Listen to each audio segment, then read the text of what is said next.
What's up, guys? Welcome to the Man Up Club Presents podcast. I'm your host, Celena Lena, aka Sis from Sis and Lil Bro. Of course, aside from my music career, I am the youth and program director of the Man Up Club. If you don't know what the Man Up Club is, it's a nonprofit mentor leadership organization based in Minneapolis, Minnesota, and we serve the greater Twin Cities area. We serve young men between the ages of 13 and 24 in life skills, social skills, academic discipline, and civic responsibility. The goal of the Man Up Club is to graduate young men from high school, to keep them out of the prison pipeline, and to push them to go on to a college or trade after high school, okay? We exist to help them in their success stories. How does that sound? Great? I know. Okay, so if you want to support that cause, go to www.themanupclub.org. Today's wonderful topic is about authentic creativity and staying true to your identity. What you'll find is the best authentic art comes from the best authentic artists. You know, if you're creating something that you want to be unique and true to you, of course, the artist has to be true to themselves and they have to know themselves as well. So we're bringing back a guest who has been here before. He's 25 years old. He is an upcoming producer. He is a student in college studying linguistics, and he's also working towards eventually working for our City Council of Minneapolis, Ward 3. He is Lael Ware. Yay. Say what's up, Lael. What's good? What's good, everybody? How you feeling today? Feeling pretty good. Yes.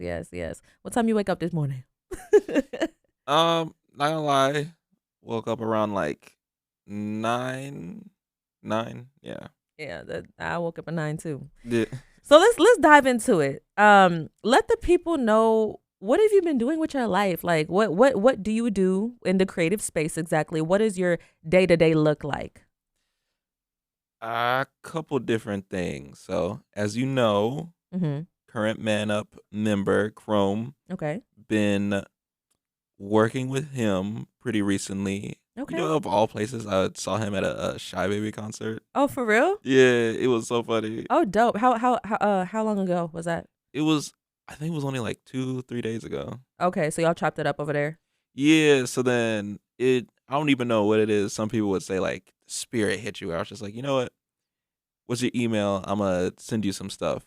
Had nothing made. Wait, So, he sent the email to you, reaching out to you. no. So I saw him and then just something hit me and I was like, hey, what's your email? I'm gonna send okay. you some stuff. Got you. So then had nothing made though. So I was just like Okay. that whole night and then the little bit of the early morning, I was just figuring out like what exactly sounds like Chrome. And then that's when I realized like, okay, it's like when I think of Chrome, I think of like, you know, the hood trap genre. Okay. I feel like that fits his aesthetic really, really well. I got you. But I don't know how to make hood trap. So right now, as far as like beat making, that's like the thing I've been putting a lot of my energy in for right now. Mm-hmm. But at that same time, I'm still like, you know, just listening to various other genres and stuff that I want to make into a new sound for like Minnesota. Because at my heart of hearts, I'm what's the word I'm looking for? It starts with a C. Curious? No, not yes, but no, not that one. It's almost like it's like collage or Collecting? Almost. It's like curator. That's the word. Okay, I got you. I'm You're a curator You're at a heart. curator. Cool. So it's like there's so many different like sounds I want to like smush together and push through our collective sensibilities to make like something else. You see, what I like about Lael is that he pays attention to who his clients are. Clients, aka artists, right? You got a producer, you know, he's an upcoming producer, and he's wanting to reach out to these artists and make tracks for them. But if you pay attention to his answer, you'll notice that he's like, okay, you know, Chrome, he strikes me as kind of like, his sound is like that hood trap sound, you know? So he's not a producer who's just making tracks off the hot press and sending it to these artists and being done with them. Like, he's really paying attention to the vibe of these artists, you know? And I think that that's what great producers do. They understand who an artist is. They understand aura. They understand the things that make a person who they are, right? And so when we're talking about, creativity and that, you're obviously talking about paying attention to someone's identity. So when it comes to your identity, what are things that make you who you are? Okay, let me ask this question in a different way. If we had a pot on a stove and we were making Lael Ware, like what ingredients would we put in there? There's obviously a ton that makes up a person, but like, like for example, when I think of Cardi B, a couple things come to mind straight off the bat. Mother, stripper, loud, boisterous, and yeah, like, you know what I'm saying? So it's like there's certain characteristics. It's a vibe. So when it comes to you, like what's the ingredients of your identity? Yeah. And shout out Cardi B though. That was not a shot. She meant that all lovingly and just matter of factly. I mean, yeah, it is what it is. You know what I'm saying? Right. I put just it to play plain. it safe, because I know certain people would be like, she called her a stripper. It's like Cardi B will call herself a stripper. Right. That's her art. That's what she likes to do. But as for me, I guess you would say curious. What's in the vein of keeping things honest. A lot of procrastination. Okay. I like the honesty. Thoughtful. And witty. Yeah, we'll say witty. I would also, can I put an ingredient there go too? ahead. Grills. Y'all, if y'all see him right now, obviously he got his grills. I really dig the grill. Like, real talk. I really do. Like, it was like, I was even having this conversation with my dad where he was just like, well, you got so many grills. That ain't your culture. And it's like, what? That ain't your culture. Yeah, because your dad's black. Yeah. And he said that ain't your culture to have grills. Yeah, because he's very like, he's like Minnesota heavy. Like he was here, like we have roots in Minnesota for like centuries, like even before, Minnesota was a thing, even before like America was a thing, because we have a lot of like indigenous admixture and stuff like that. Although I identify as black, but what's it? He was here for like a lot of the beginnings of stuff. So like when hip hop first came to Minnesota, he was there. When like various like fashion started to change, he was there. When like on the more inglorious side, when like a lot of the gang culture started to like form up, he was around. And like even like there was certain static he would get into because he would like purposely like not participate in that aspect of things. Okay. He was just kind of trying to keep you in line, I guess. I guess. It's also because my mom's from Louisiana, so it's kind of like that thing of like whose culture is like gonna win out when that's not really the case. I got you. Yeah, so what's you got these different flavors about you, know what I'm saying? Like it's like obviously we don't know each other deeply, but it's like what's intriguing about you is like you're doing these different things. Like how is somebody I know people be judging you off the grill. We talking about identity. It's like people will judge you based off your looks all the time. And then depending on who you are though, you're either going to see it as like you're either going to see it as an asset or something that you look down upon. Like me, I'm just like, oh, like he's cool. Like that's the first impression that I get. Like, oh, I want a girl too. Like I'm trying to be shining like that. But then some other people will look at that and be like, oh, he probably been to jail. There's been a couple of people there's been a lot of preconceived notions when like they see my like outward appearance, and then there's like a whole lot of things. Like I've had people come to my face, like especially in high school, where it's like, didn't I see you like bobbing with a bunch of other dudes? And I was like, no, I don't recall that. And at a certain point, you just kind of just gotta let it just like be what it is, Mm-hmm. and just keep doing your own thing. But also just a word to the wise for like maybe some of like the younger people that could be watching stuff like that. People's like judgment is gonna look different than just the straight up like anger or look down upon kind of thing. Like there's I know I can't cuss, but like there's a certain like fetishization that can also happen when you have a certain appearance Mm-hmm. where they might uh exoticize you basically. Okay. Give an example. Like like for instance, again, won't put too much info out there, but there was someone who I was dealing with, and when they found out about like, my background and stuff like that, she was like, "Oh, that's really cool because like if we had kids, they wouldn't look too dark. Like they would Mm. kind of have like a Mexican look kind of going." Mm. So it's like these are like the different, hues of what judgment can look like. Right. Am I making sense? Yes. Instead of demonizing a person 100%, Yeah. it's like maybe their judgments can also be kind of lighthearted in a way. Um, I guess I would say more like coveting, where like, cause all of it is in service to them. That's what makes like these type of like judgments bad, because it's like once you break that notion of like what they want you to be, then that's when they get upset. Mm. We're going to talk more about that on the next segment of the Man Up Club podcast presents. We're back on the Man Up Club presents podcast. We're talking about authentic creativity and staying true to your identity. And we left off talking about the judgments that people make on your identity just based off of your appearance, based off of your look.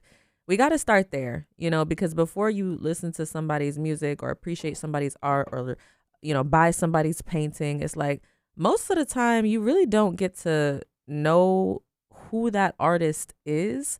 But whether you're an artist or not, like relating person to person, we've all gone through identity issues. We all go through judgments and things like that. So, Lael, you were just talking about how this girl was telling you before. She's like, "Oh yeah, I don't want to have kids with you because then, Oh no, she would be okay with having kids I would have because kids they with you wouldn't. because they wouldn't be too dark." Like, Yeah. Obviously her perception of dark-skinned people is unfavorable because if you were darker, like she obviously believes that, lighter skin is better or more favorable, like a lot of the world. Yeah. So I appreciate the word that you gave, like, to these people listening and tuning in. It's like you cannot control what other people think about you. You can't control what other people do.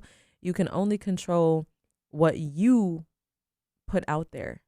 Also, just to make it clear, I did dead that after that comment. Just to make it clear. Wait, make that what clear? Say it again. Oh, just to make it clear, I did dead that relationship after that comment. I know that's right. Yeah. Yeah. So it's crazy out here. It really is. And so speaking of relationships as well, like that's an important factor of life to pay attention to when we're talking about identity, because we are only attracted to what we're attracted to. So it's like, how do you identify a woman that you're attracted to? Like, what are the qualities that you look for? I think for me, it was trying to, because like with my current partner, rewind it, but with my current partner Miriam, a lot of the initial things that attracted me to her was just how free she was, where it was like um because this might make her mad at, but we met at a club, so there was like a lot of like she just seemed very like free flowing and like free, other adjectives that are synonymous with free, where it initially like caught my interest and everything like that. Mm-hmm. But then like later on when we like furthered like our relationship, it went past like that initial like attraction of like, oh, she seems really free. Like she was very witty. She's very responsible. She's very how would you say? She's very she's very put together. Mm-hmm. No, she's not perfect. There's times when like all of those adjectives wouldn't fit her.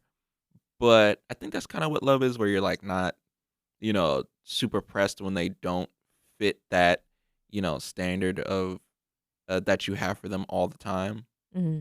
But yeah, have I answered your question? Yes, Okay. you have the wittiness, her being put together, then the way she carries herself. Like those are things that you look for when it comes to like the identity of a woman, like a partner that you want to be with. That What do definitely, you look for in a man? you Well, I know, don't want to assume your sexuality, but yes, yes, I'm straight. okay. Uh, what's crazy is we actually have a segment Hmm. where I actually will say what I look for in a Really? man, and you will express what you look for in a woman. Okay. Okay. Yeah. So this is a segment. This is perfect because you didn't even know about that. Yeah, this is a segment that we like to call "I Like When a Man." Okay. Okay. So I like when a man is direct with what he says. I like when a man says what he means and means what he says. A man of his word. You're studying linguistics, so it's Mhm. like how important it is for a person to truly convey exactly what they mean in their minds. I mean, that's why we have words, is to be able to derive meaning out of them, to be able to have an impact of the actions that are going to happen after they say what they need to say. And so a man who is 100 with his communication, that's somebody that I can rely on. True. It's like I know that his word isn't going to be void. Like you said, of course, they're not perfect. People Hmm. make mistakes. People say things they don't mean all the time. But if it's a consistent characteristic where I know that you're saying exactly what you mean and you mean what you say and you follow up with what you say, then that's somebody I can trust. I feel that. What about you? I finish the sentence. I like when a woman.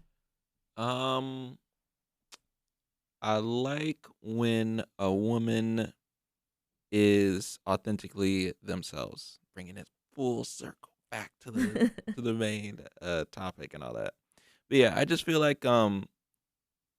feel like in most societies and cultures around the world, there's like this kind of like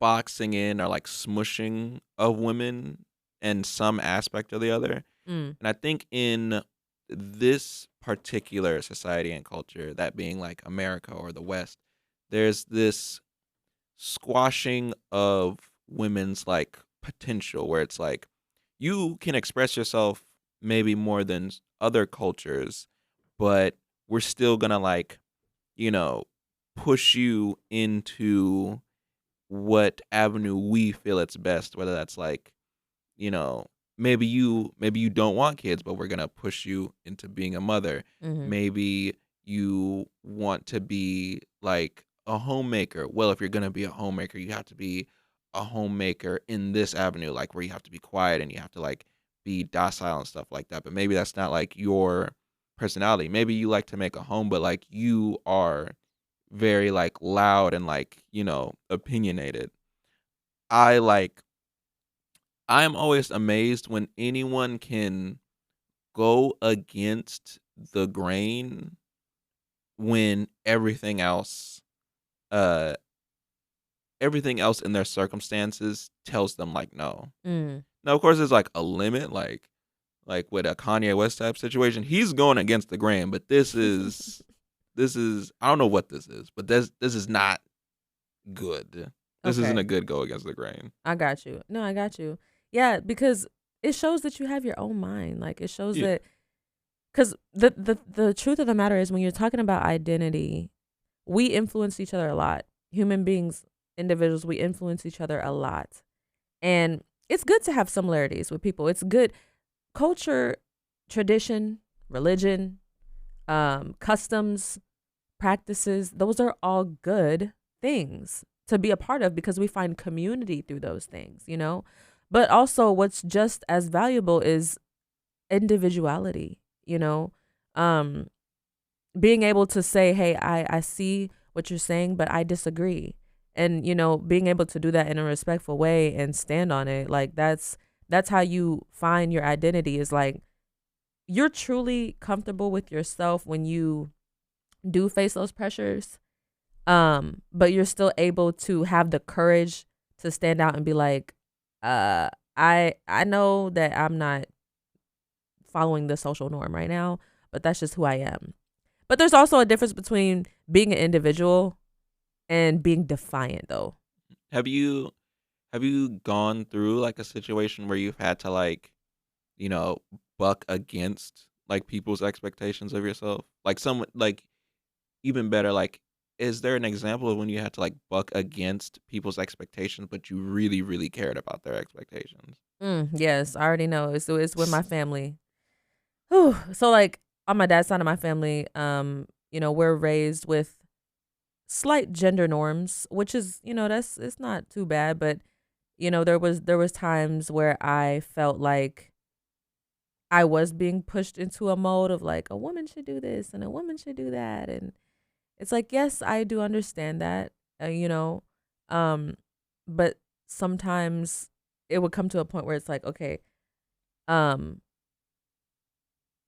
it doesn't have to be so, I guess, strict, and that comes from like what is it called, generational differences a lot of the times. Mm-hmm. So it's like, for example, like being the woman that I am today now, I do take pride in, you know, I'll say it like this. I believe that, you know, a woman creates her home, you know, like she nests her home, Yeah. you know, in that sense. Like if I was to use that that's a good metaphor, is like she nests her home. So it's like, you know, she creates like the vibe, she creates like the aura, like she'll be the one that, you know, puts the decorations up, you know, kind of cleaning most of the time. Not to say that the man is the one that will never clean, but it's like primarily like we can take the lead on that stuff, is I guess is what I'm trying to say. But it's like, okay, but if you expect me to be the one to pick up after everybody just because I'm a woman, Yeah. it's like, no. You like, you should clean your dishes. Mm-hmm. You know what I'm saying? You should fold your laundry too. It's like, you can do that for yourself. But am I going to be the one to take that as the lead? Yeah. So, yeah. And Jake, what about you? You ain't getting off the hook of this. Here comes Jake, everybody. I'm not even gonna lie. What was the topic again? I wasn't paying attention. Identity, and just, you know, what are some social norms that people have tried to put on you and your identity, and then how have you broken out of people's expectations of you? Especially expectations of people that you really, really minded and cared about.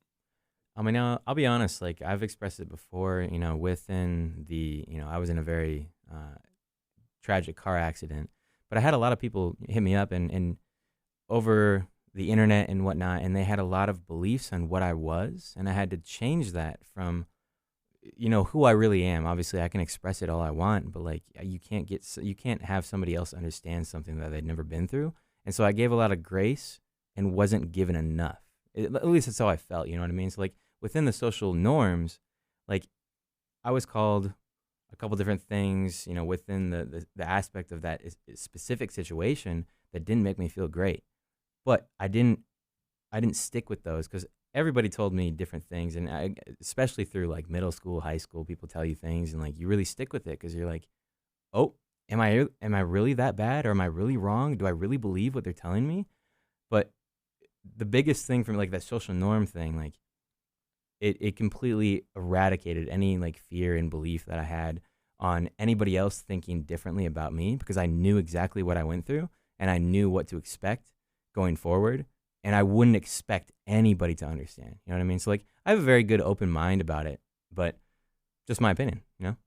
That's actually a good point because like in youth psychology and stuff like that. Mhm. People, I forgot what it's called, but like uh we try to avoid calling like kids like youth offenders and stuff like that, or like criminals, because if you do that, there's, I forgot what the phenomena is, but like if I go to like you specific, especially if you're a child, and say like you're a homemaker, you're a homemaker, you're a homemaker, you're a homemaker, or if you're like something more like unsavory that people can use their imagination on, you're gonna grow up like thinking like, okay, that it must be some truth to it, otherwise people wouldn't keep calling me that. Mm. We gotta dive into that. Just how impressionable young people are, and already throwing labels at them. And then when they get older, they grow into those labels. And it's like, okay, you've called out exactly what you didn't want to create. So that's very interesting. Really interesting. This is the Man Up Club Presents podcast on Holy Culture Radio. Stay tuned in. We're back on the Man Up Club Presents podcast. We're talking with Lael about identity and authentic creativity. But in the last segment, he said something really interesting. He said the psychologist stated that when you tell a young person something, Anyone, honestly. oh, okay, not just a young person, but really when you tell anybody a label on them as a person, then they subconsciously become that label. So it's like when you say that, okay, yeah, you're a youth offender, or you're a sex offender, or they accuse you something. Let's just say it's not true. Okay, then something happens in your brain where you're actually subconsciously doubting your identity. Obviously, that has that's subjective. That doesn't mean if you call somebody something, they're just gonna automatically become that. But we do have a subconscious that pays attention to those types of things, and maybe you attract it unawareingly. So, Lael, do you have an experience where you were labeled as something, and then you started to notice that you became that, or no? Yeah, I think that's when like the whole situation where like people would thought I was like a super into drugs, people thought I was gonna be like a super senior, people thought I was in like gangs and stuff like that, where I slowly started to like almost push myself into it, like subconsciously. I wasn't even trying to do it. And then like when I haven't talked to him in like a really long time, but I still consider him a friend just for what he did. Mikkel, where uh have you heard of like running a 30 or like body boxing and stuff like that? Nope, So it's a whole thing.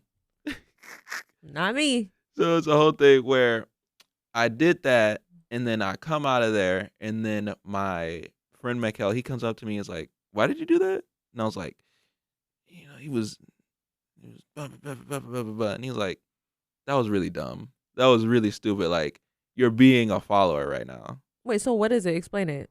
What is Oh, run? Yeah. oh. So basically, you like, since this is like school, you like go in the bathroom and just like basically like fight whoever you're with for like 30 seconds, maybe more. And then just like, you're usually going at the body because like facing, you can get in trouble and stuff like that. So you keep it at the body because like any bruising, you can like hide and stuff like that. Okay. So I got into it with this other light skinned kid. He called me like the jellyfish from like Shark Tales and stuff like that. The weird thing is I had a good comeback, but in my mind, Mm-hmm. I was like, you're not a comedian. You're not like supposed to be like the witty guy. You're supposed to like be about action. You're supposed to just get cracking immediately. Mm-hmm. So then that's where I was like pushing myself into, but that's what happens when you're like, because like a mind is very malleable. So like when the kids were like saying like, you were this, you were this, you were this, I was like, well, I must be a that. So that's why I give so much like love to Mikkel, because he like kind of like helped break me out of that. Out of that mold that people were trying to push on Yeah. you. I got you. Yeah, it's an interesting thing. It's an interesting thing. And switching to creativity and how Yes. people can just put these molds on you. So it's like sometimes that even gets into the creative space, because think about being an artist, but then being forced to come into this identity that you necessarily don't feel that's true to you. It's like, oh, I like, for example, somebody could come up to you and be like, oh, I think you should start, painting these type of paintings, like more realistic. Can you do like more realistic, and really your heart's in wanting to do something more abstract, Yeah, or like it's like, Dada or something. right. Or somebody come up to you and be like, you should start rapping about, you should start rapping about what they rapping about here, like, rapping about these girls and getting this money, you know what I'm saying? But it's like, I mean, I'm not really trying to rap about that. I'm trying to rap about something that's like, I'm trying to tell my story, Mhm. So when it comes to that, do you see a lot of that in the creative space, or the people that you're networking with in the creative space, are they pretty much already walking in their identity and creating from that space? Luckily, personally speaking, I haven't had to interact so much with people who are like, uh, you know, what about this hit? What about this? They're not necessarily chasing hits. They're just chasing for greatness, basically. Mm-hmm. So it's like, shout out to Aries. Like he's uh been trying to like make dance music, specifically like house, more prominent in like the Minnesota area. But he's definitely trying to like have it be, good and listenable, but he's not trying to like do like the popular thing just because it's popular, if that makes sense. Like even with you, yeah, I've seen you rap and things like that. Mm-hmm. I've seen you do your thing.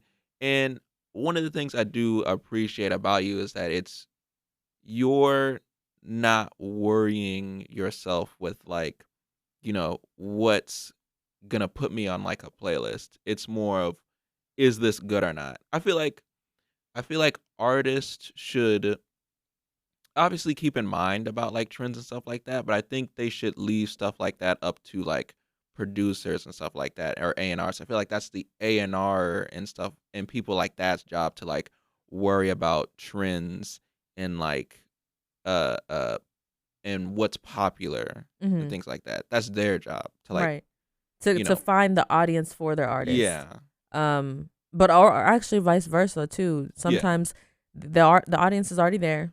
Mhm. You got the crowd, but you're really looking to sign that artist that will match that crowd. Yeah. But it's the artist's job to be authentically themselves. And yeah, what you'll find is that, a lot of people already know this, whether you're in the music industry or not, but like, once you get signed to a big label, it's like everybody and their mama wants to warn you, if you get signed to a big label, just don't switch up. Like, just don't change. Like, don't change your image, don't change your message. Because people already know, like, once that big machine gets behind you and you got them labels and you got the resources and you have access to the masses and things like that, it's like, yes, you start to easily lose yourself because you're trying to make that money. You're trying to be appealing to other people. So that's why it's so important, especially as creative people, to stay authentic. And I appreciate you for acknowledging what I'm doing with my music, because I mean, the music and the messages that I put out is authentically what I believe in, and it's authentically what I believe about the world around me. Like, I like to encourage people. I'm about improving myself. I'm about being in touch and in tune with my emotions, my thoughts, my feelings. And it's like, because I see myself as valuable. And for me, like, I believe that I'm a daughter of God. It's like, I want other people to feel that same love. And so, and I want it to come from a real place too, because I'm human too. So Yeah. I've been through things, and I get sad. Like, it's like that Miley Cyrus song, the one that's like, I get bored, I feel happy, I get Oh yeah, silly, yeah, I yeah, yeah. choke on my own words. It's like, it's like I'm still a human. So I just want to be able to put those real feelings and thoughts and emotions out into my music. Um, but you ain't Mhm. gonna catch me. You ain't gonna catch me like calling a girl out her name, or like Yeah. dissing the community, or like dragging us down as a people. Bragging about killing people. Like, you're not gonna catch me doing that, Like because what's I don't live that? that lifestyle, and I don't support it. True. Like So what's that one saying where it's like, cuz one of the things I really appreciate about you and Jake is like there's this saying that's been going around. It's like nothing. There's no hatred like a Christian's love and stuff like that. So There's I'm no hatred like a like a Christian's love Christian's because like the love. whole evangelical movement and stuff like that, where like they don't really talk so much about God's love. It's more about like hell and stuff like that, and how you're evil, or how like if like like there's a gay Mm. couple and they like you know You're if they're going to gay, it's like hell. you're going to hell. You're Mhm. going against God's word. Like that whole thing. The way that he did the accent, I love it. Similar to what your dad did. Right. It's like that whole thing where it's like you claim to be a disciple of Jesus when it's like Jesus didn't really have hatred like that. Like there's only like a couple, at least in the canonical Bible, there's only like maybe like a handful of times where you saw like Jesus like angry, and it was usually on like people that were like essentially blaspheming, where it's like you're selling goods in a temple. Yeah. I'm gonna flip this table now because what is this even doing here? Type deal. He didn't like flip a table because he saw two people of the same sex making out. Yeah, I see what you're saying, because the thing is, like, we are created, like, so, and this is me speaking as a Mhm. believer and everything, Yeah. because when we're talking about identity, I identify myself as a positive, inspirational hip hop artist. I also identify myself as a Christian hip hop artist. Mhm. I claim both of those labels. And so I see why you and Rosalind get along so well. yeah, so the thing with that is, it's like there are so many people that will put God in a box, and it's like, okay, but we're made in God's image, so it's like You see God how wasn't low key blasphemous that is? Like you're putting God in a box. right. And that's what I'm saying. Like, no, we're made in God's image, so God, yes, God is love, but also God hated though too, Yeah. because the thing is, God hates the bad, you know. Yeah. So it's like hate what God hates, love what God loves, but it's all because God loves us. Yeah. If you have a child, you're going to hate if they get drunk and die in a car accident Hmm. because they made that choice that put them in that situation. Yeah, but you see there how it's like you're hating like abstract concepts and not like a person.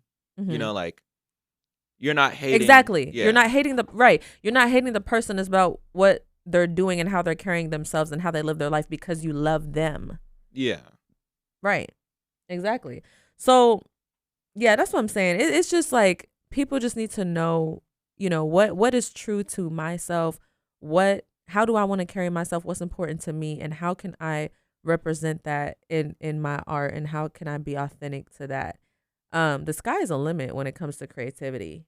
You can Yeah. go as far as you want to go with it. I mean, so that's another thing about you too, is like you're not just producing, but also something that you kind of picked up is FL Studios, right? Indeed, yes. So it's like Sorry, I may have woke up at 9, but I'm still he's still lagging waking up. behind. No, you good, you straight. But yeah, so the fact that you're picking up this lost craft and you want to implement that into your creative portfolio, like that's a good thing. I mean, with me, I'm not just an artist, but I'm also somebody who eventually wants to learn how to mix and things like that. So we're gonna get back into it. This is the Man Up Club Presents podcast, and we're talking to Mr. Lael. We're back on the Man Up Club Presents podcast. We're talking to Lael about creating authentically and identity. Okay, Lael, one question that I have for you, I've been wanting to ask you this the whole podcast. What do you believe about cultural appropriation? Cultural appropriation, for those of you who don't know, it's when one culture, tribe, or people group acts in a similar way to another culture, tribe, or group, and that action is not of their own authentic culture. For example, I'm going to give you the time that I was made aware of it when I was in college, and I created a song where I had this like Hispanic beat, And I in the beginning of the beat, I was just like saying some sounds like I like yeah, I was just like I like on the track because it was a Hispanic beat. And so one of my friends, she was just like, Celena, she didn't say it in any type of like disrespectful way, but she just, I forgot what she said exactly, but she was just saying like, that's cultural appropriation. I'm like, what are you talking about? Maybe take out the I-Is. Yes, exactly. That's what she said. She was like, I love, like, obviously, I support your music and everything, but like, I'm just saying like other communities might find this offensive because like, obviously you not being Hispanic, Latina, you being like, I, like that could be offensive. Filipino people there was like a gray area where there was like, they could be considered Hispanic. Okay, so here's the thing. No. Oh. So I'm half Filipina, and I will say no, but I will say this: the Philippines was colonized by the Spanish, right? yes, for several years. I forgot the exact number. So there are a lot of cultural values and customs that we took from the Spanish, and it's even in our language. Like in our language, patos is shoes, and zapatos in Spanish is shoes. Yeah, so there's just a lot of words that are similar, Okay, that's and then yes, like a lot of Filipinos, like I don't know about other Filipinos, but for me, like I speak Spanish very well, like with the accent and everything. Yeah. My last name is Miguel, which sounds Hispanic. Mm-hmm. So there's those things. But yeah, how do you feel about cultural appropriation? Okay, one last thing too. Yeah. There's also like, white people wearing braids, for example. Oh, yeah. Not just any kind of braids. Yeah, but like box braids. And yeah, stuff like that. box braids. Like, cause there's this girl on social media. She's this white girl, and she, is going viral and stuff like that because of the way that she's wearing her hair, like Alexis, box braids, Texas, or something type. like that. I don't know her something name. about Alabama, something. Yeah, but she wears beads in her hair and everything. Yeah, and she's getting a lot of attention because there's like black people that's walking around, and there was this one black lady that literally chased her down and was like, "Take those out now! Take those out now!" And she was like, "Oh my god, like why are you doing?" So, anyways, how do you feel about cultural appropriation? I feel like it's a nuanced conversation. I think as far as it being real, I think it is very real. I think I think my only thing that I might get pushback from people is that I say there's a lot more gray area to it than people want to give credit to, where people are like, it's like a black and white thing.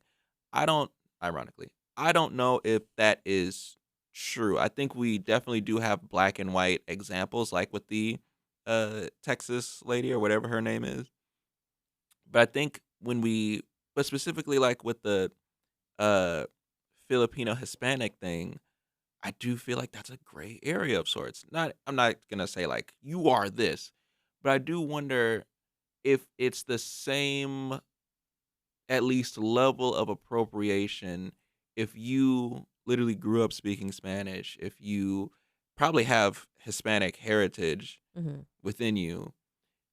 I don't know if that's the same thing as like a white lady wearing box braids. Now, I'm not gonna lie, I is crazy work, but on a creative level, maybe you could have like gotten a Hispanic person to put the eyes in there, because like we can't ignore that in this society, what's king is, it's not God, it's not anything, it's money. That's king here. So it's like, usually for me, what I consider like the type of cultural appropriation that I don't stand by is when, one, you don't give credit to the people or the place that you're taking from, but then also when you're the sole benefactor to it, like whether it be like cultural capital or like inroads in an industry or just straight up capital. If you're the only one benefiting from it, then it's like, okay, you're being a leech. Right. So that's the kind of that's my feelings on like cultural appropriations. The one that I care about and I'll go to bat to bring down is when someone is solely benefiting from something that isn't theirs. And Okay, even I then, got even you. if it is theirs, because like there's other people, like you get a lot of these examples of like, this is where my dislike of certain like hood, uh not even hood, but just like, like the whole like trap star kind of thing goes on, where it's like like Trap La Ross or like No Jumper and something like that. Mm-hmm. They a lot of like the people who like what the Trap La Ross and Adam 22s will like use as like an immediate defense of like what they do is like, well, the the street dudes love what I do. And it's like, okay, but like the street dudes aren't the only ones who have to deal with this reputation. Mm-hmm. Like, as much as we may not like it, black people are judged as a group, not as individuals for the most part. Right. So it's like when you show these like when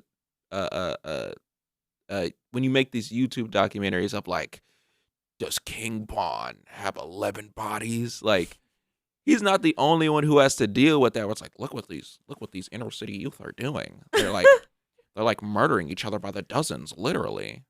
So it's like, I think that's more my thing. It's like there's a little bit too much individualism going on in certain instances when it comes to cultural appropriations, but then there also isn't uh enough collective like thinking as well. Okay, gotcha.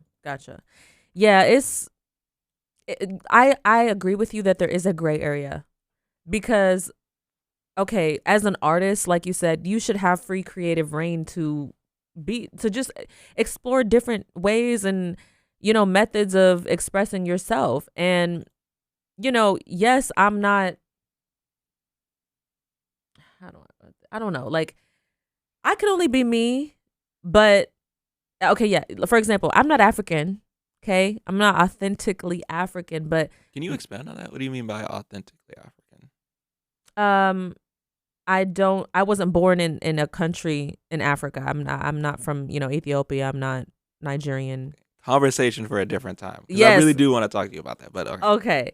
I mean, but I still listen. I'm African American. I know where my roots come from, and I claim Africa in that way. But anyways, all I'm saying is my brother and I have a song that has, African sound to it. And it's like, okay, just because we're not from Africa, that doesn't mean that we can never make a track that, sounds Afrobeat. You know what I'm saying? Because it's like we could still ride on that track.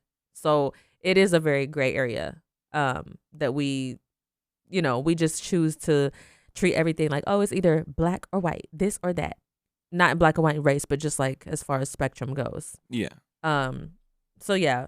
I last thoughts on being authentic to your culture and being authentically creative. Okay. Is the camera on me? Stop lying. Because one of my bigger issues with a lot of this like trap lore raw stuff like that is because if you really in like those areas, really in the streets like that, a lot of these rappers be lying. So stop lying.